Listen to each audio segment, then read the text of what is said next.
Welcome to Frank's School.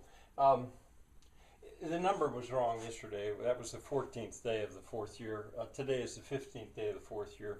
I'm going to go on with Questionable Victorians and explain a little bit more about my dilemma. And then Monday, this is Friday, Monday I'll start something that's going to seem to be quite new.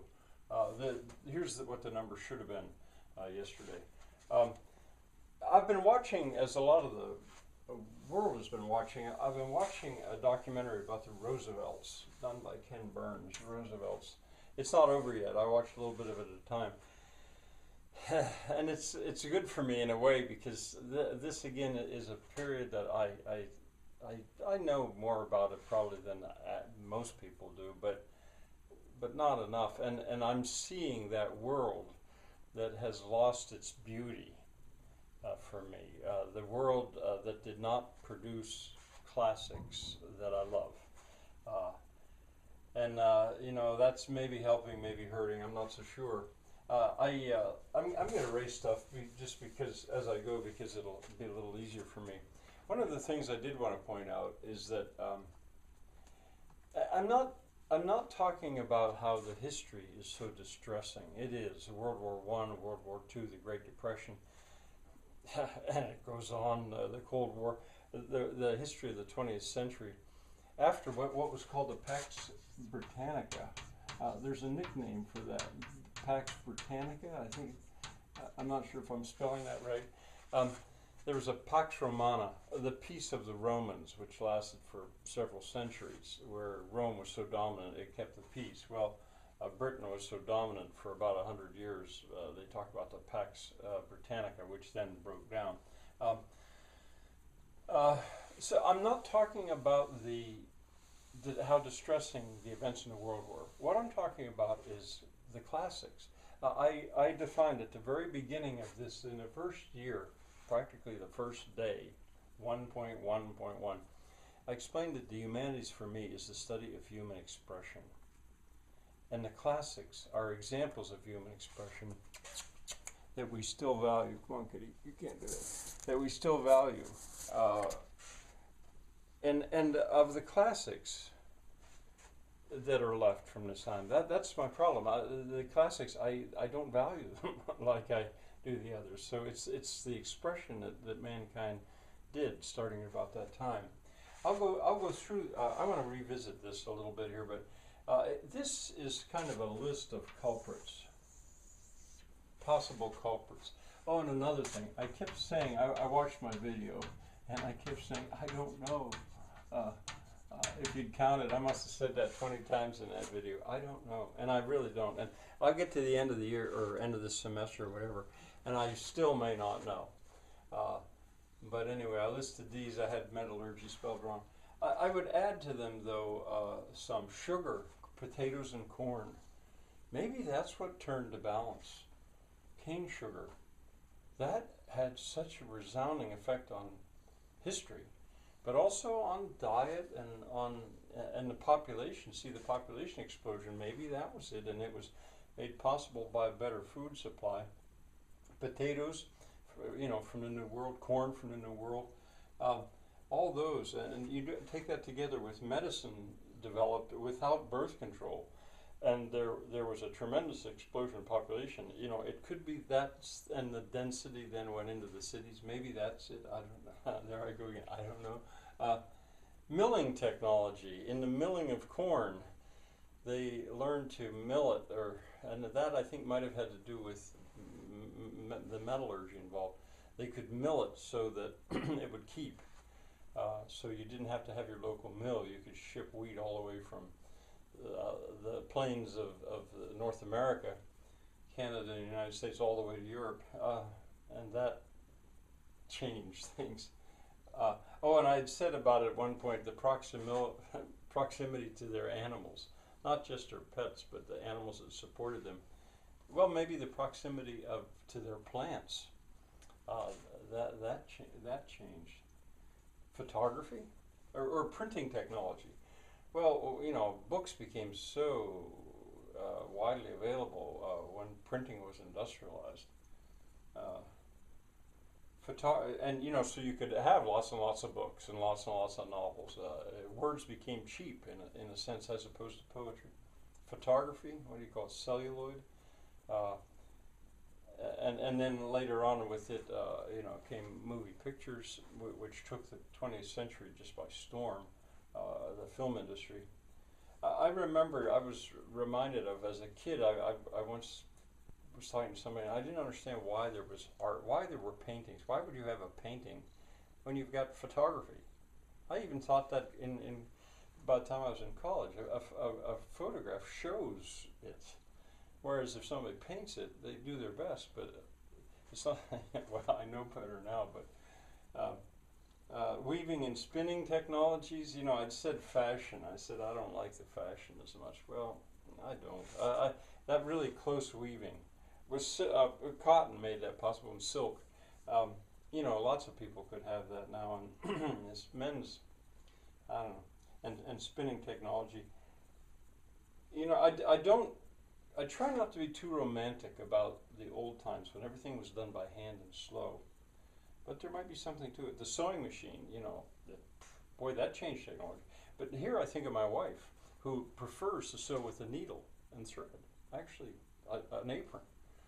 She likes it better. She sews with a needle and thread. That's a little bit what I'm talking about, maybe. I don't know. But it's the classics. Why don't I love them? Now, revisiting these, literature. Mark Twain. I should have mentioned Mark Twain. But even Mark Twain, I mean, I love his book, Tom Sawyer. Huckleberry Finn's a great book, but I didn't read very many more. And he's right about at that time, you know, in England, Sir Arthur Conan Doyle's work, and yeah, I like that too. But it's coming right up to that, and the Time Machine. I have trouble jumping from thing to thing. That science fiction, but there we're coming to that point. Poetry, Wordsworth. Now there's an American poet, and he's just about one of the last that I can think of that I really have loved his work. I mean, I like I like some of the other. With music, now I have two reasons to, and I said Tchaikovsky's 1812 Overture. Well, 1812, add 50 years to that, because that was composed. I think it was composed about 50 years later, celebrating that event, I think. So I'm not talking about 1812, but later. And I thought of Rachmaninoff's Second Piano Concerto, which I adore. Now that's about the end, though. That's the getting toward the end of the 19th century. The Hawklings, Shirley and Thomas, I think about them in this connection, because Shirley is much more modern in her love of music. In a sense, with Shirley, it almost just begins with Rachmaninoff. And then in the earliest 20th century, that's the music, at least the what we'd call classical music, that she really, really loves. And she's introduced me to some of that. And I like it, sort of. And her husband, Thomas, he blew me away with an impromptu discussion of harmony when I was in Germany at their home the first time. The blues note, the introduction of the blues note. Now he loves American, well, not American, rock and roll, British, American, German rock and roll, and he's really good.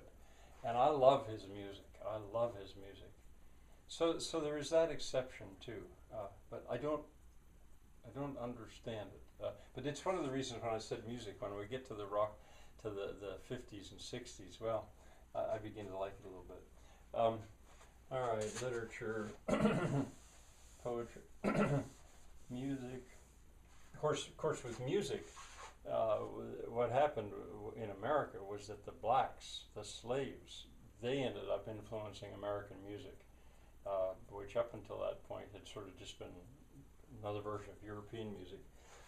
That was a genuine spurt, which had to do with sugar.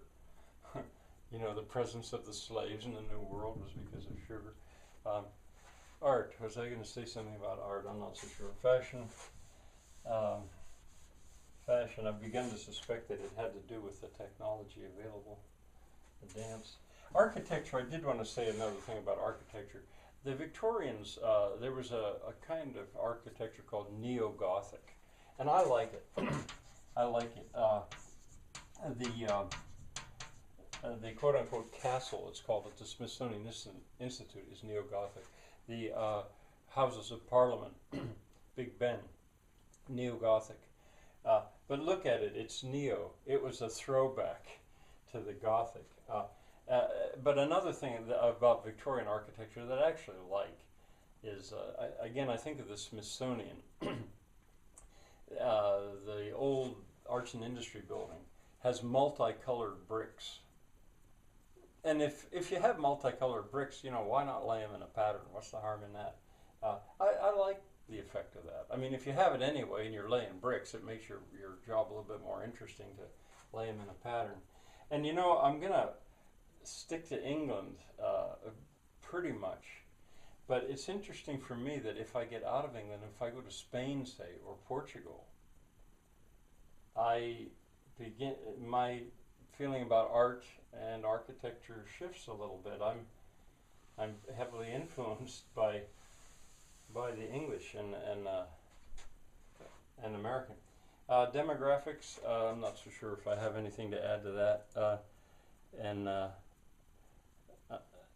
I don't think so. Oh, in literature, I should have mentioned Thomas Hardy. Thomas Hardy, his novel, Far from the Madding Crowd. I've read it several times and I love it. But there we're getting right toward the end. And once again, Thomas Hardy was looking back in some ways. He was preserving the world that was being lost. When I think about my like of Mendelssohn and music, well, Mendelssohn was in a sense a throwback to earlier times, the stuff of Mendelssohn that I like the most. And Schubert, Schubert's Mass in A-flat minor, I love it, but in a way it's got a fugue in it. All right, demographics and then technology. I guess I should mention, it's kind of obvious that with the technology, when I said about fossil fuels, something we should not lose sight of is that before the coal was being used, charcoal was being used, and the forests were basically disappearing. They disappearing completely from England. So coal came to the rescue of the forests, but of course, as people know, it resulted in problems.